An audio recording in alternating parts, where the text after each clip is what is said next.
Dan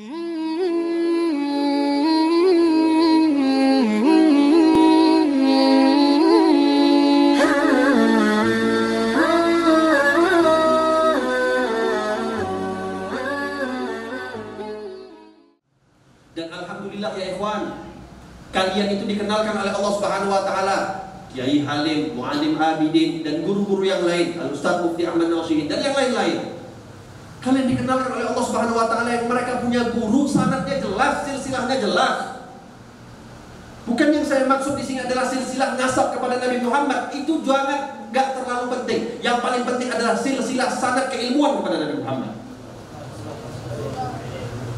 Kita alhamdulillah kita tahu Kiai Halim dulu belajarnya sama siapa, ulama-ulama kita belajarnya sama siapa, sanad keilmuannya sampai kepada Nabi Muhammad SAW.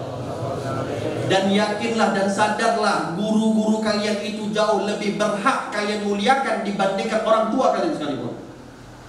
Dulu Al-Habib Ali bin Muhammad Al-Habsyi yang ngarang Maulid Simtun Turor itu pernah ditanya sama murid-muridnya, Habib, kok kami melihat Habib Ali Habsyi ini punya diwan, syair-syair, pujian-pujian beliau kepada Rasulullah, pujian-pujian beliau kepada guru-guru beliau. Ada muridnya tanya, Habib, kami melihat, kami membaca, engkau banyak buat pujian, tulisan syair-syair. Memang engkau memuji abahmu Habib Muhammad bin Husain. Abahnya Habib Ali bin Hasan, Habib Ali bin Al-Habsyi, Habib Muhammad bin Husain, ini mufti di kota Makkah. Mufti di kota Makkah. Oke, Habib Ali itu pernah memuji abahnya, tapi dilihat di dalam diwannya Habib Ali Al-Habsyi, lebih banyak pujiannya Habib Ali Al-Habsyi kepada guru beliau Al-Habib Abu Bakar bin Abdullah Al-Abbas.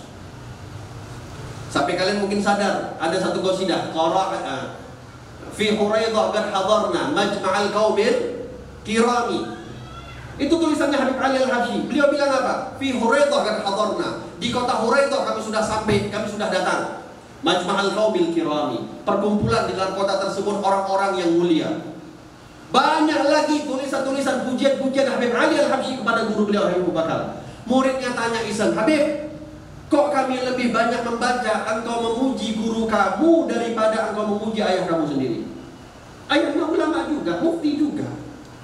Kata Habib Ali Al-Habsyi, "Naam, ayahku itu adalah ayah sebagai jasad, guruku sebagai jasad." Habib Ali Al-Habsyi gak banyak duduk sama Habib Muhammad bin Husain, karena habis lahirnya Habib Ali Al-Habsyi gak lama beliau pindah ke kota Makkah. Tapi kata Habib Ali Al-Habsyi, namun Habib Abu Bakar bin Abdullah Al-Abbas adalah syekh futuhnya aku, yang mengajarkan aku tentang jalannya Allah Subhanahu wa taala. Dia adalah bapak ruhku. Kata Habib Ali Al-Habsyi, ar-ruh asyraf minal jasad. Ruh itu lebih mulia dibandingkan jasad. Oleh sebab itu ya ikhwan, yang ada dijaga, yang ada dihormati, yang ada dilindungi, yang ada diambil ilmunya. Ambil ilmu mereka. Jadilah anda semisal Imam Syafi'i, yang semua ulama di kota Mekah, di kota Madinah, di Irak, mereka semua nyerah, nggak tahu lagi mau ngajar apa sama Imam Syafi'i. Akhirnya Imam Syafi'i pindah-pindah. Di Mekah habis semua ilmunya para ulama yang ada di kota Mekah, sampai mereka bilang, Imam Syafi'i, pergilah engkau. Engkau belajar di kota Madinah, kami udah gak tahu lagi ngajar apa lagi sama engkau. Belajar di Madinah, semua ulamanya, sampai Imam Malik bin Anas pun pernah bilang, pergi engkau hijrah, kami udah gak tahu lagi mau ngajar apa lagi sama engkau. Oh, kita kalau dapat murid semisal ini, ya Allah, bersyukur kita. Ini banyaknya murid, ilmunya gurunya belum habis, dia udah kabur duluan. Masih banyak lagi ilmu-ilmu gurunya, dia udah kabur duluan. Yang sakit hatilah sama guru, ini cuma banyaknya luar biasa.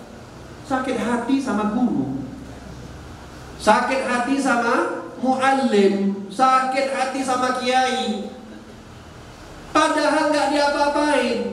Mungkin pas lagi salaman gak kelihatan, akhirnya kelewatan, besoknya kamu datang majelis sakit hati. Dipanggil dari jauh gak kedengeran, akhirnya gak noleh, besok kamu datang sakit hati. Kalau anda tahu bagaimana para guru-guru mengajarkan murid-murid murid-muridnya dulu, ya Allah, gak ada di antara kita mungkin yang sanggup belajar dengan mereka. Gak usah jauh-jauh tuh. Abuya Said Muhammad Al-Maliki baru meninggal kemarin. Anaknya sekarang beliau punya pondok pesantren, lanjutkan abahnya, Abuya Said Ahmad. Abuya Said Muhammad Al-Maliki tahu beliau itu kalau muridnya nggak ngafal atau ketiduran di majelis beliau atau lagi ngajar, tuh tongkat melayang gitu, nah cambuk itu murid-muridnya. Ini baru nggak disalam sekali, bukannya sengaja, kelewatan, nggak sadar, sakit hati, nggak mau lagi hadir. Bang, Anda kalau mau nyari guru yang nggak ada cacatnya sampai yaumil kiamah, Anda nggak akan dapat guru. Minta sama Allah Anda jadi sahabat saja, biar belajar sama Nabi Muhammad, nggak ada cacatnya Rasulullah. Tapi kalau Anda belajar mengharapkan guru yang nggak ada kurangnya, semuanya harus sempurna, sampai mati Anda nggak akan dapat guru. Guru-guru kita juga manusia, bukan rocker saja yang manusia. Guru-guru kita, ustaz-ustaz kita juga manusia. Mereka punya salah, mereka punya khilaf.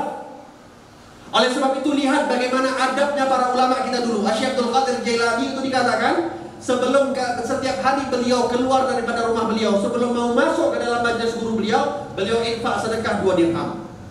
Kenapa? Niatnya beliau, ya Allah, aku infakkan uangku 2 dirham. Ya Allah, semoga engkau tutupi daripada aib-aib yang ada pada guruku. Minta oleh Allah Subhanahu wa ta'ala ditutup aib. Bukan kayak kita sekarang malah cari-cari aib guru. Ini nih harus kita cari nih. Ada pula, mohon maaf, sampai berani message buat akun palsu.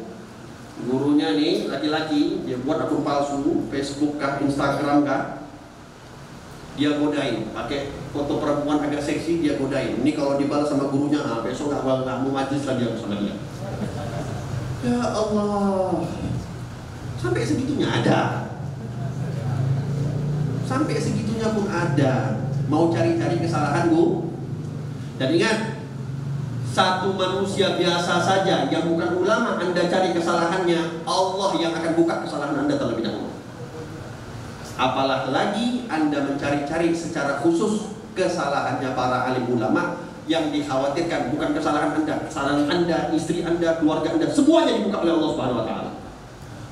Jadi, ya, dijaga. Hadir majelis-majelis ilmu, kemuliaannya begitu besar. Khususnya Anda diberikan hidayah oleh Allah Subhanahu wa taala, ditunjuk oleh Allah Subhanahu wa taala untuk bisa belajar menuntut ilmu dengan ulama-ulama yang alhamdulillah sanadnya jelas sampai kepada baginda Nabi Muhammad sallallahu alaihi wa alihi wasallam. Mudah-mudahan insyaallah kita semua diberkahi oleh Allah Subhanahu wa taala. Mudah-mudahan insyaallah majlis al-barakah dan majlis-majlis yang lain insyaallah senantiasa ditambah keberkahannya oleh Allah Subhanahu wa ta'ala. Semua yang hadir insyaallah kita memohon kepada Allah diampuni dosa-dosa kita oleh Allah Subhanahu wa ta'ala. Dijauhkan kita daripada segala musibah, dijauhkan kita daripada segala masalah, dijauhkan kita daripada segala virus, dijauhkan kita daripada segala penyakit, dijaga oleh Allah Subhanahu wa ta'ala.